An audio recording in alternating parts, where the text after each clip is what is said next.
la construcción de una casa, una de las cosas más importantes es el fundamento de esa casa. ¿Cómo se construye el fundamento de esa casa? Es más, una vez que ese fundamento se construye, nadie más lo vuelve a ver. Es como si yo le dijera, dígame dónde está el fundamento de este edificio. Y exceptuando los que tenemos más de 25 años de estar en esta iglesia, que sí lo vimos y que sí estuvimos poniendo el fundamento, el resto de ustedes no los conoce. Pero saben que este tiene un fundamento seguro. Es más, fue construido para un segundo piso. Nunca lo usamos, pero fue construido con eso. Tiene un fundamento muy resistente, por lo menos esta parte de acá. El fundamento. Si para una construcción el fundamento es importante, aunque no lo volvamos a ver, vemos las ventanas, vemos el piso, vemos el techo, pero no el fundamento, la pregunta que tenemos que hacernos es sobre qué estamos construyendo nuestra vida. ¿Cuál es el fundamento sobre el cual edificamos todo lo que hacemos? Jesús contestó esa pregunta y lo vimos hace un par de meses atrás en el Sermón del Monte. Jesús lo dijo así y contestó esa pregunta. Por lo cual, cualquiera que oye mis palabras y las pone en práctica, será semejante a un ser humano, a un hombre sabio que edifica su casa sobre la roca. Es una forma o una expresión o una metáfora para decir edifica su vida sobre algo estable. Para la época de Jesús, edificar una casa sobre una roca es ser estable. ¿Por qué? Porque esa roca nadie la va a mover de ahí. Nadie. Hoy obviamente los procesos constructivos cambiaron, pero el principio sigue siendo el mismo. Vienen las tormentas, viene la lluvia, soplan los vientos, azotan la casa, pero no se cayó, porque había sido fundamentada sobre la roca, entiéndase, un fundamento sólido. Obviamente usted puede leer lo contrario, que es aquel que edifica su casa sobre la arena. El problema de la arena es que es muy inestable. Dependiendo de las condiciones se ve sólida, se ve estable, pero si usted le echa agua, se diluye. Usted puede ir a la playa y darse cuenta de eso. ¿Sí? Es más, vaya a Punta Arenas y se va a ver el gran problema que está viendo ahí, porque el mar simplemente va socavando la arena y de un pronto a otro se lleva todo lo que está ahí. Por más cosa que impida, no se puede detener. ¿Por qué? Porque no hay un fundamento sólido. Si Jesús contestó esa pregunta en Mateo capítulo 7, verso 24, el fundamento de nuestras vidas debe ser su palabra, lo que sale de su boca, lo que Él es en esencia. Recuerden que Jesús es la palabra hecha carne. Él es el fundamento de nuestra fe. Él es la eterna palabra de Dios y por lo tanto sobre Él deberíamos fundamentar nuestra vida y nuestra fe. Por eso permítame mostrarles, contestando 3 preguntas. ¿Por qué las Escrituras es la palabra estable de Dios? ¿Por qué seguir el ejemplo de Jesús?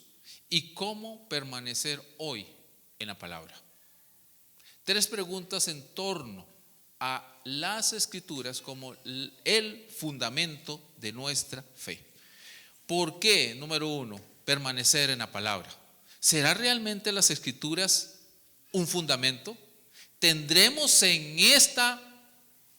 Recuerden que cuando hablo escritura, palabra o Biblia, estoy hablando de sinónimos, ¿sí? Estoy hablando de exactamente lo mismo. Las Escrituras como tal. ¿Qué dice en la Biblia de sí mismo?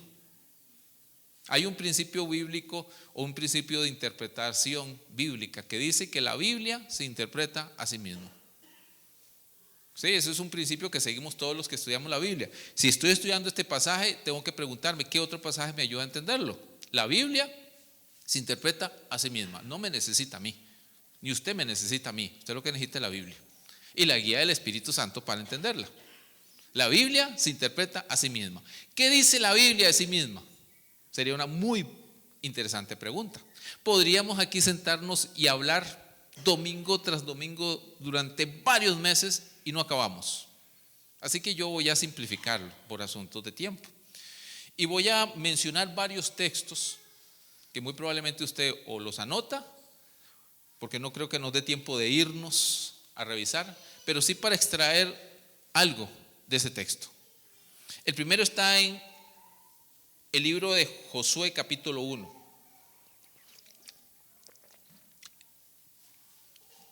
No es el primero, pero en Josué capítulo 1 verso 8 hay un mandato, un interesante mandato. Dios le dice a Josué: este libro de la ley no se apartará de tu boca, sino que meditarás en él de día y de noche, para cuidar de hacer todo lo que en él está escrito, porque entonces prosperarás tu camino y tendrás éxito. Un par de reflexiones en torno a ese pasaje. Uno, es un mandato, no es una sugerencia, no es una opción, no es considero a ver si le funciona. No, este libro estará, no se apartará, es un mandato, ¿sí? Así que tener las escrituras como el fundamento de nuestra vida es un mandato. Segundo, cuando se le dio este mandato a Josué solo existían 5 libros, nada más. Cuando se refiere al libro de la ley, se refiere a lo que Moisés le entregó. Nada más, lo que usted y yo llamamos Pentateuco. ¿Correcto? Nada más. Así que a Josué se le mandó edificar su vida sobre esos 5 primeros libros de la ley. Y era suficiente. Y no necesitaba nada más en ese momento. Entonces esto es interesante, porque si Josué quería cumplir su labor como líder y cumplir la voluntad del Señor, básicamente su labor no era primariamente conquistar la tierra prometida. No. Su labor primordial era meditar en las Escrituras, porque si él meditaba en las Escrituras y las obedecía, iba a tener éxito en su camino. ¿Y saben cuál era el éxito en su camino? Conquistar la tierra prometida. Él conquistaría la tierra prometida si meditaba en las Escrituras y las obedecía. Él tuvo éxito. ¿Por qué razón? Porque meditó en las Escrituras y obedeció a las Escrituras. Y el único momento en su vida donde no lo logró conquistar lo que tenía que conquistar fue cuando no escuchó las Escrituras y se arriesgó a hacerlo precipitadamente. Mis queridos hermanos, el éxito en nuestra vida es permanecer en las Escrituras. Todo lo demás que el mundo define como éxito no tiene sentido si las Escrituras no están en el centro de nuestras vidas. No tienen sentido, absolutamente no tienen sentido. ¿De qué sirve, Jesús lo dijo, si ganas el mundo entero y pierdes tu alma? ¿De qué te sirve estar a las puertas de la muerte?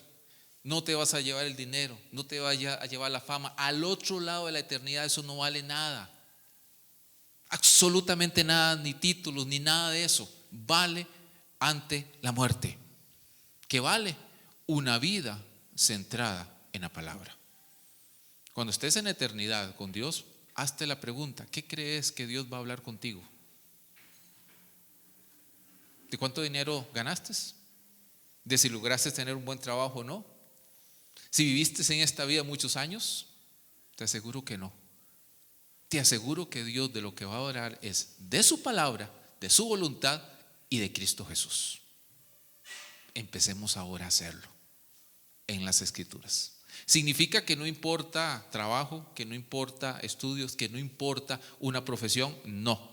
Lo que significa es que esas cosas van a tener sentido si parto de las Escrituras.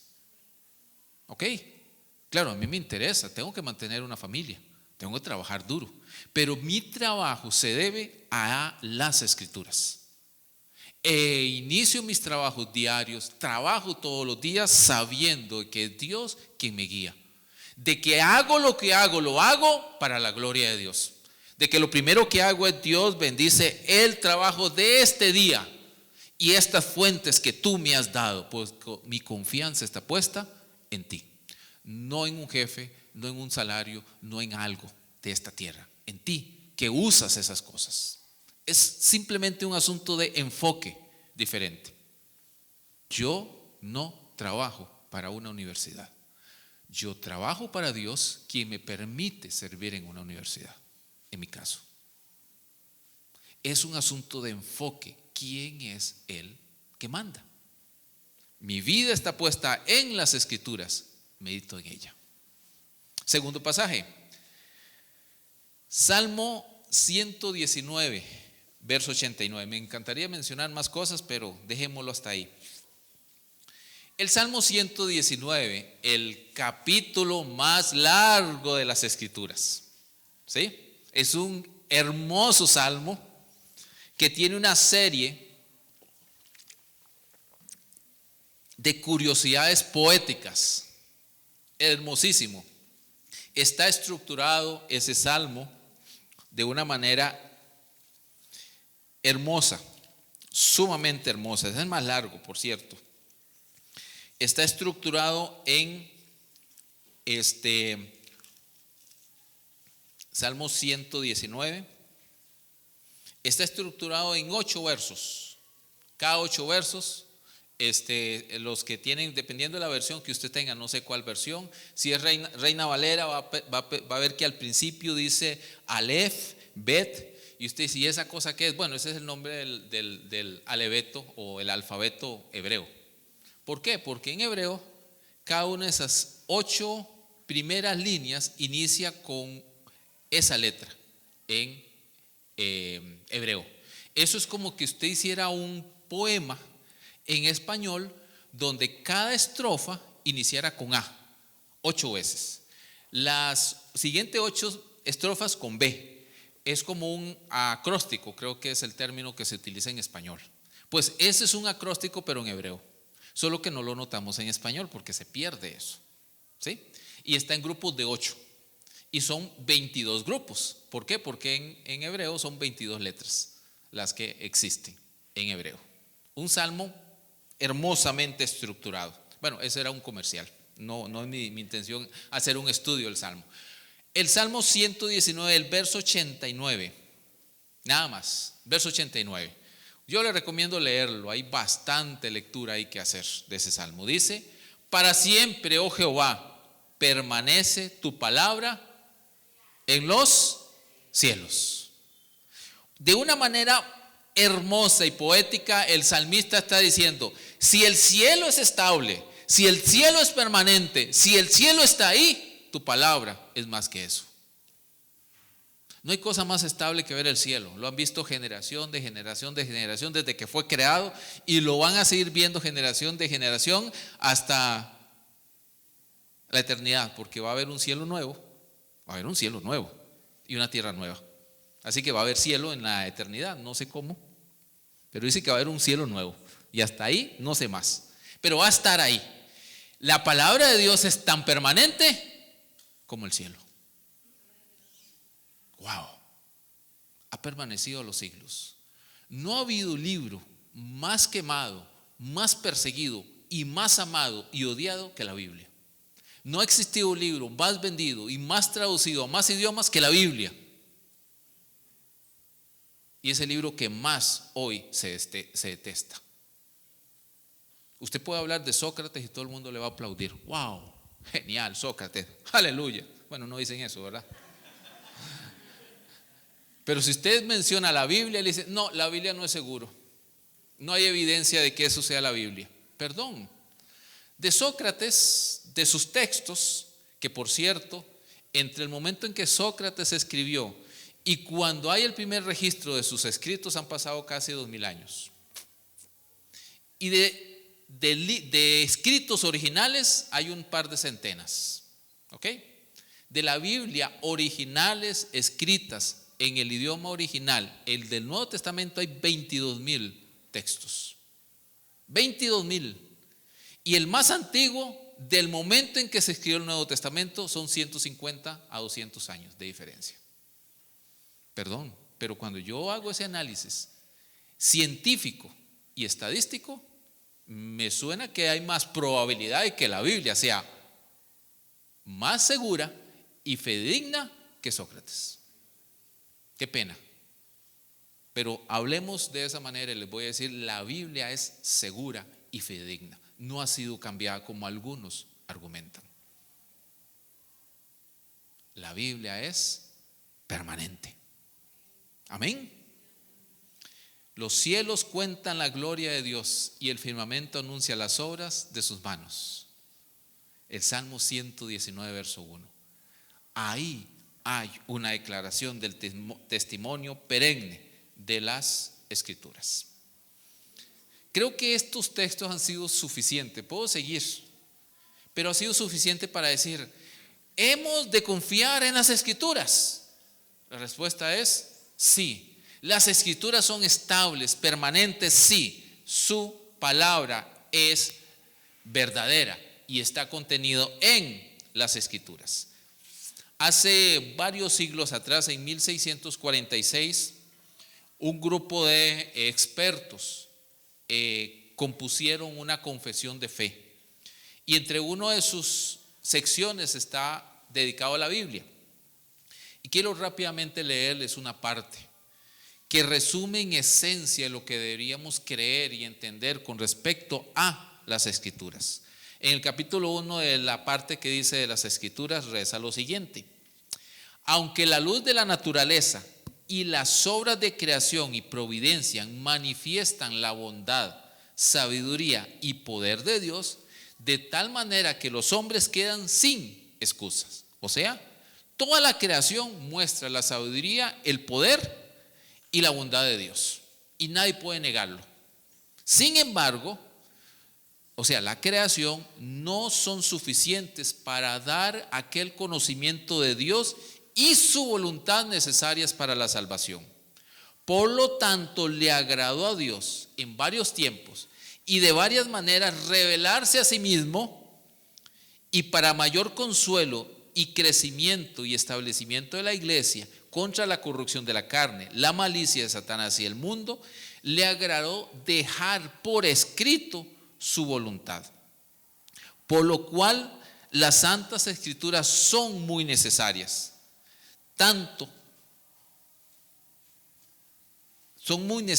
Por tanto, cuanto más se han cesado los modos anteriores por los cuales Dios reveló su voluntad a su iglesia. Usted no necesita buscar revelación de ningún lado. Usted necesita ir a las Escrituras. Ahí está la revelación de Dios. Todas las demás revelaciones cesaron. ¿Qué significa eso? Que ya no hay nuevas revelaciones. No existen nuevas revelaciones hoy. Nadie puede levantarse y decir, yo tengo una nueva revelación de Dios. De una vez usted puede decir, está mintiendo.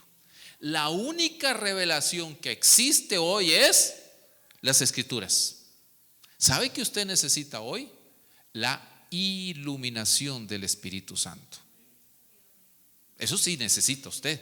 El mismo Espíritu que reveló la voluntad eterna de Dios y la plasmó en las Escrituras, usted necesita ese mismo Espíritu, pero para que le ilumine, ¿qué? Lo que ya ha sido revelado. Yo siempre me imagino esto como estar en un cuarto oscuro y que ahí en el centro esté la Biblia y que yo le diga, léala, pero está oscuro. Lea el texto, ahí está, pero está oscuro. No hay luz, no hay nada, usted no ve nada. Puede conocer las Escrituras y leerlas. ¿Qué necesita? Luz, iluminación. Pero cuando los autores del Nuevo Testamento y del Antiguo Testamento vivieron, ellos sí necesitaban revelación, que Dios se mostrara de formas muy particulares, en sueños, audiblemente, corpóreamente, hasta la plenitud de la revelación en Cristo Jesús. ¿Sí? Y a partir de ahí que se escribió el Nuevo Testamento, ese tipo de cosas ya no van a pasar más. Toda nueva iluminación, entre comillas nueva, es para entender ¿qué? El texto bíblico y su verdad. Así que yo no vengo a darles una nueva revelación del texto, yo vengo a buscar en el texto que me ilumine Dios. ¿Estamos claros? Eso es muy importante, porque en la actualidad muchos dicen, es que tuve una revelación de Dios, y yo digo, bueno, pensaré que es una iluminación y que está usando mal el término. Y a partir de ahora ninguno de ustedes puede usar el término revelación como algo que Dios le ha mostrado. No, usted tiene que usar el término iluminación. Dios ha iluminado mi vida para entender su revelación. ¿Cuál es su revelación? Esta. Su vida tiene que basarse en esto, en lo que el texto dice.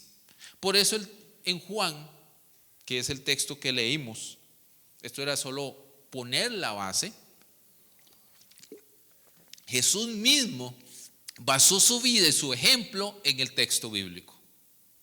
En ese texto de Juan capítulo 17, no inicia ahí, realmente inicia en el capítulo 15, 16. A eso es lo que se le conoce como la oración sacerdotal de Jesús. Hace una oración grande, y entre muchas cosas que dice ahí, menciona básicamente esto: su oración la basa en las Escrituras. Sí, póngale el énfasis, observe detenidamente cuántas veces se repite palabra, cuántas veces repite verdad en medio de su oración.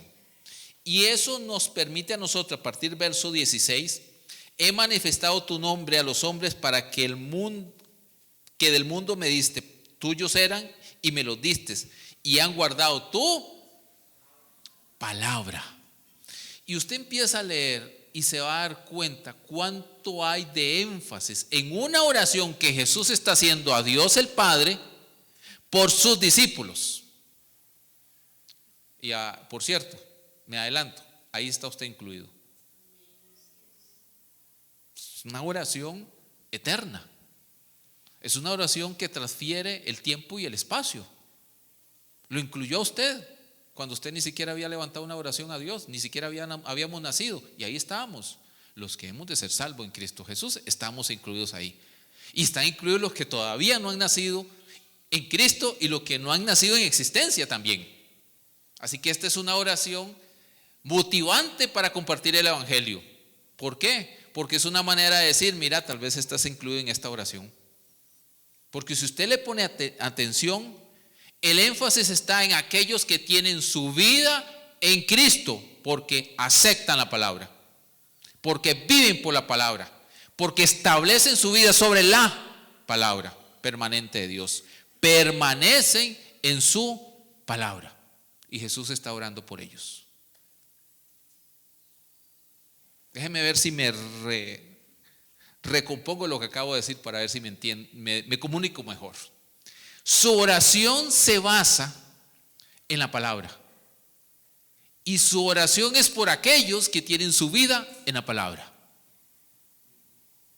¿Ok? No sé si ahora me lo comuniqué bien. En otras palabras, aquí no está orando por alguien que no tenga su vida en la palabra, quedó fuera de esa oración. Ay, hermano, y si a usted le preocupa algo en la vida, asústese cuando Jesús no ora por alguien. Aquí pasa eso. No oro, dice así, verso 9, yo ruego por ellos, no ruego por el mundo. Suave, verso 9, bárájeme eso. ¿Cómo? Jesús está diciendo, ruego por ellos, no ruego por el mundo. O sea que Jesús en este momento, en esta oración, no significa que no debemos orar por el mundo, no. Concentremos en el momento y el tipo de oración que está haciendo y por quién está orando él. Eso es sumamente importante ubicarnos, porque nos va a permitir saber qué hacer nosotros. ¿Ok? Él está rogando por ellos. ¿Quiénes son ellos? Sus discípulos, los que viven por su palabra, los que han aceptado su palabra, los que hacen de su palabra su vida. Usted puede leerlo en los versos 6, 7, 8, que han aceptado la palabra sobre la cual viven su vida. Ruego por ellos, no por el mundo, no por aquellos que no aceptan la palabra, no está rogando en este momento por aquellos que están completamente contrarios a la palabra de Dios, porque su vida se edifica sobre otro fundamento y no la Biblia. ¿Ok? Sino por los que me has dado, porque tuyos son, y todo lo mío es tuyo, lo tuyo mío, y he sido glorificado en ellos. Así que aquí hay una oración de Jesús por sus discípulos que tienen como característica que permanecen en la palabra, que viven por la palabra, que hacen de su palabra su modus vivendus, o sea, su modo de vida. Las escrituras son su vida, mientras hacen su vida en el mundo. ¿Por qué? Porque más adelante él dice: yo no estoy en el mundo, pero ellos sí están en el mundo. O sea que ora por ellos, no para sacarlos del mundo, no ora por el mundo, pero sí ora por ellos para que vayan al mundo. Y aquí ocurre esta, ¿cómo llamarla? Paradoja, esta contradicción de Dios, hermosa. Porque no nos saca del mundo, no ora por el mundo, pero nos envía al mundo. Esto es extraordinario y a la vez confuso. ¿Por qué?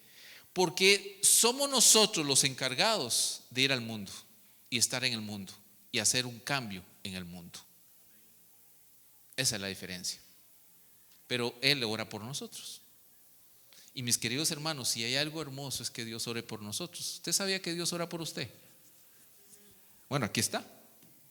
Aquí está la oración registrada, una de las oraciones más grandes que hay en las Escrituras. Por ejemplo, yo tengo una fascinación por las oraciones registradas en la Biblia. He hecho alguna revisión y la única oración larga es esta. El que más se le acerca es al apóstol Pablo. Es el que más se le acerca. Yo ya he revisado casi toda la Biblia. Y donde hay más oraciones es en el Nuevo Testamento, en el Antiguo Testamento no tanto, exceptuando los salmos, pero los salmos tienen un pequeño problema. Son oraciones, cantos, más que oraciones como las conocemos nosotros. Entonces a veces los salmos me generan esa duda, si fue una expresión para cantarla o fue una oración registrada. No lo sé, no lo tengo tan claro. Pero en el Nuevo Testamento sí lo tengo muy claro. Esta es la oración más larga que queda registrada, del capítulo 17, todo el capítulo 17, son 26 versículos. Y en esa oración Jesús, Dios, ora por sus discípulos y por los que han de venir, que creen en su palabra, porque ellos le dan testimonio. O sea que los discípulos dieron testimonio y creyeron. Estos creyeron y dieron testimonios y creyeron, y a través de la historia, 2000 años de historia, llegaron a usted, y un discípulo le dio testimonio a usted y usted creyó. Ahora nos toca a nosotros. Él oró por nosotros, no solo oro por ellos, sino por los que han de venir, por la palabra, por el testimonio, por lo que ellos van a decirle. Ahí en esa oración estamos nosotros incluidos. Una oración que es por todos los que han de creer en su nombre. Y la clave para decir que yo estoy en esa oración de Jesús es si mi vida está en su palabra. Si yo hago de la Biblia mi vida y pongo mi vida en la palabra, entonces puedo decir, ahí está mi nombre en esa oración. De esos que han de creer, ahí está mi nombre. Pero si no es así, no. Qué pena, hermano. Qué pena, pero si pensar que yo venir a un culto, a una actividad, me hace discípulo de Jesús, es una falacia. Lo que me hace discípulo de Jesús es hacer, pensar y vivir como Él lo hacía. Y Él lo hacía en términos de su palabra. Y por lo tanto venía al culto también. Claro que sí, no es que estoy diciendo que los cultos no debamos venir, no, todo lo contrario. Todo lo contrario. Estoy deseando venir porque quiero crecer, quiero compartir, quiero vivir la vida en comunidad. ¿Pero por qué? Porque las Escrituras son el fundamento de mi vida y de mi fe. Amén. Si Jesús nos dio este ejemplo y Él oró de esa manera y nos incluyó a nosotros de esa manera, pues alcanza una pregunta: ¿cómo permanecemos nosotros hoy? ¿Cómo logramos hoy avivar este deseo de vivir en la palabra de Dios? Permítame mencionarle de las muchas cosas, 4 cosas para cerrar. 1, la más obvia de todas y la más olvidada. ¿Saben cuál es? Leer las Escrituras. Según las estadísticas, en Estados Unidos, por lo menos ese lo sé de Estados Unidos, no sé de nuestra tierra latinoamericana, pero no es nada raro que no andemos tan mal, o peor, muy probablemente. Realmente menos del 40% de los que asisten a iglesias cristianas leen la Biblia diariamente en sus casas. Menos del 40%. Y de ese 40%, muchísimo menos de la mitad lo lee de manera sistemática. Los que dijeron que la leen dicen: no, yo leo una porción aquí, una porción para acá, un pedacito por aquí y un pedacito por allá, según el devocional que me tengo. El resto de esos que leen sistemáticamente la Biblia es muchísimo menos. La pregunta será: ¿cómo andaremos nosotros hoy? La lectura de las Escrituras son importantes. Por eso nosotros leemos aquí. Porque es una manera de motivarle a usted, de inspirarle y decirle: leer la Biblia es importante. Leerla sistemáticamente, como se lee un libro de principio a fin. Hoy existen muchas maneras de hacerlo. Si usted dice: es que no tengo tiempo. Yo he escuchado esa frase: no tengo tiempo, y yo me he dicho a mí mismo: eso es una mentira. Usted y yo tenemos la misma cantidad de tiempo.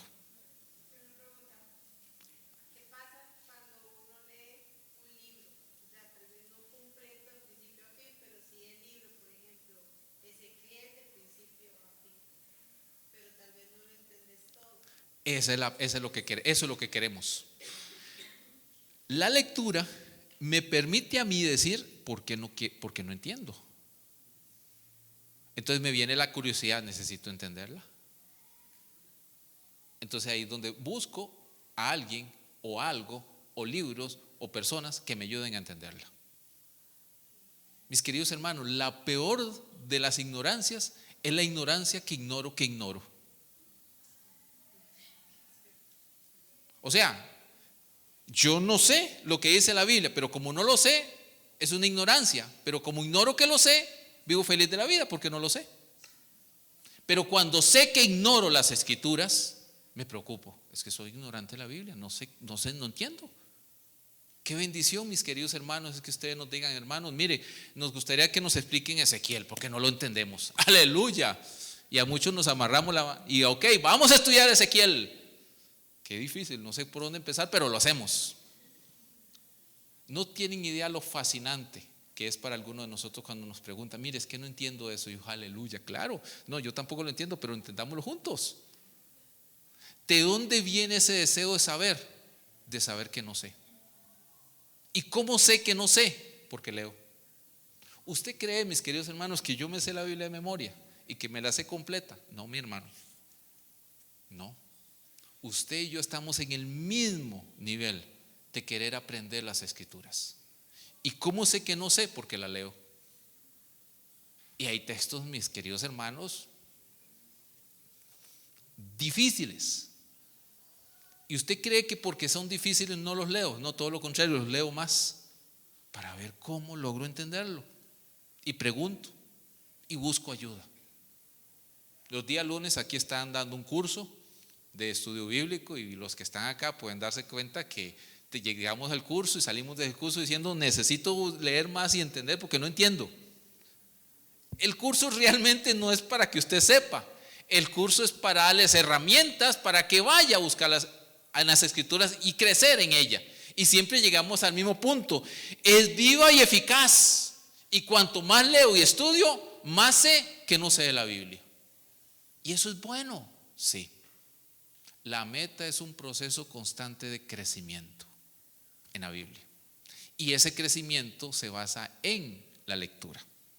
Yo siempre he considerado que leer la Biblia de tapa a tapa Y sí lo he hecho. Ahí sí puedo decir, no, mis hermanos, no es que no se pueda, sí se puede. Sí se puede y yo soy evidencia. La he leído de tapa a tapa, sin ningún problema. ¿Hay que pagar un precio alto? Sí. Sí, pero sí se puede. Tal vez usted, ¿y cómo? Yo con la tecnología voy a trabajar 20 minutos. 20 minutos es lo que se requiere leer 4 capítulos. ¿Cómo lo sé? Cuando yo vengo a dejar a mis hijos, los dejo, termino de dejar a los chicos y de aquí a mi casa oigo mis 4 capítulos del día mientras manejo a mi casa. Ahí está programado y los oigo. No perdí 4 minutos oyendo las noticias, las puedo oír después, al fin y al cabo ya pasó. Está bien, es importante estar enterado de las noticias, sí, después lo oigo. Primero oigo las escrituras. Si usted va en bus, póngase audífonos y ponga. Ahí, si usted no sabe cuáles, mire, hoy hay cualquier cantidad de herramientas en Spotify, hay lecturas de la Biblia ahí, hay canciones también, pero hay lectura de la Biblia, también las hay. Y otro montón de recursos. Hoy más bien sobra que alguien me diga a mí, no, es que no sé cómo. Yo le ayudo, pero no me diga que no tiene tiempo. O sea, no, esa no es una excusa. Tengo que afirmarlo rotundamente porque ya lo he experimentado. No es una excusa. No puede ser una excusa. Sí tiene tiempo, tiene que administrarlo. Lectura de la Biblia. La lectura le va a dar el marco. Como cuando usted arma un rompecabezas. ¿Cómo empieza armando un rompecabezas? Los que han armado rompecabezas. Arriba, derecha o izquierda, abajo. O sea, el marco. Los que están rectos. Eso se llama el marco. Por ahí se empieza a armar el rompecabezas. Si usted quiere armar el rompecabezas de la Biblia, ¿por dónde empieza? Empiece leyendo. Leyendo te va a dar el marco. ¿Significa que entendés todo lo que estás armando? No, pero ya tenés un marco de referencia.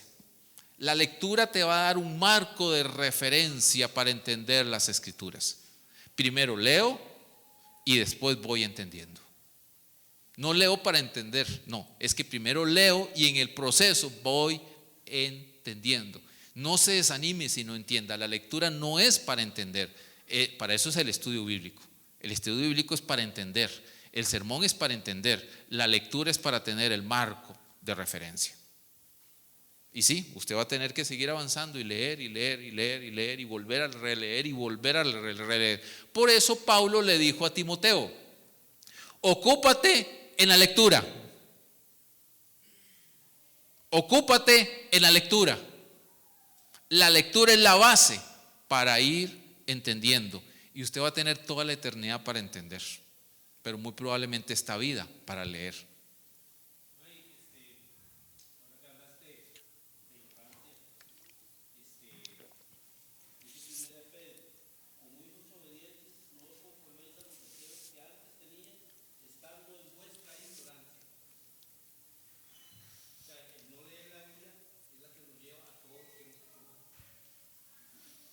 Y muchas veces por no saber, por ignorar. Y la mejor manera es leer para salir de ahí. Entonces, les animamos a leer la Biblia. 2, a orar. Pero permítame mencionar orar la palabra. Orar con las escrituras. Esta es una forma muy sencilla de 4 pasos. Me encantaría explicárselos con más amplitud, pero por hoy solo les diré los 4 pasos y les animaré a orar. El primer paso es leer para escuchar, que no lo mencioné antes, pero cuando yo leo escucho. ¿Qué escucho? El texto. La fe viene por él y el oír. Entonces, para poder oír, ¿qué tengo que hacer? Leer. Lees para escuchar. Ahí tengo una idea en la mente. ¿Qué dice el texto? Nada más, ¿qué dice el texto? El segundo paso es callo para meditar. Un tiempo de silencio en el texto. Leer otra vez. Estoy orando, tiempo de orar, ¿sí? Entonces callo para meditar. Y alguno me va a decir, ¿cómo? Pero ¿cómo puedo callar para orar? Es que nosotros hablamos mucho y oramos poco. ¿Sí? Nosotros los evangélicos oramos mucho, hablamos mucho y oramos poco. A veces necesitamos escuchar ¿Por qué? Porque la oración es un diálogo con Dios. Entonces la pregunta que yo les hago es: ¿cuándo usted escucha a Dios en su oración? ¿Cuándo? Cuando lees el texto. Dios te habla a ti por el texto, ¿sí? Entonces necesitas callar para meditar. La meditación es ese proceso donde trato de escuchar a Dios en el texto que estoy leyendo. Aquí la pregunta es: ¿qué me dice el texto? El tercer paso es imaginarnos para identificarnos. Imaginarnos para identificarnos. Aquí, ¿con qué me identifico en el texto? ¿Qué cosas me resultan interesantes en mi vida? Si usted está leyendo una historia, por ejemplo, del hijo pródigo, que se trabajó el domingo anterior, la gran pregunta es: ¿con quién te identificas en ese pasaje? Muy probablemente todos nos identificamos con el hijo pródigo, ¿verdad? Pero muchas veces somos como el otro hermano. O muchas veces nos identificamos como los amigos del hijo pródigo, que se aprovecharon de él. O muchas veces somos solo el hijo pródigo que seguimos comiendo las comidas del cerdo.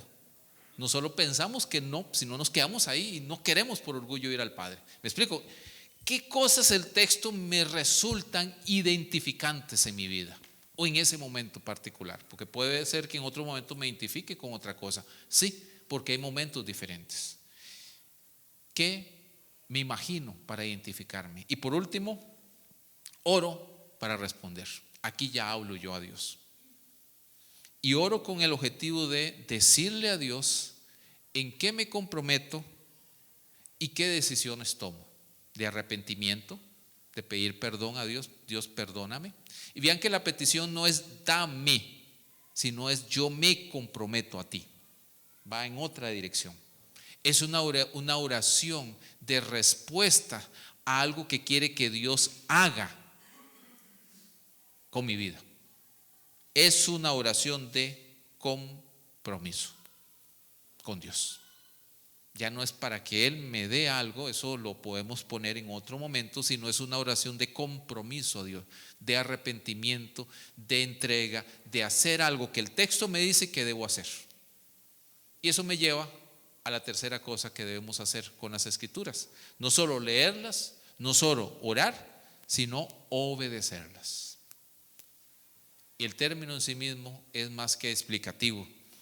¿Qué pasa si solo oramos y leemos, pero no obedecemos? ¿De qué sirve si no hay una acción concreta? Y la última de las cosas que deberíamos hacer para caminar permanentemente en la palabra es compartirlo con otros. O sea, si yo leo la Biblia, yo oro el texto y aparte estoy tratando de caminar en el texto, pues obviamente nuestra vida no puede pasar inapercibido para las personas. La persona va a decir: hay algo diferente. Somos cartas leídas por el mundo, por lo tanto es una oportunidad ¿para qué? Para compartir con otros.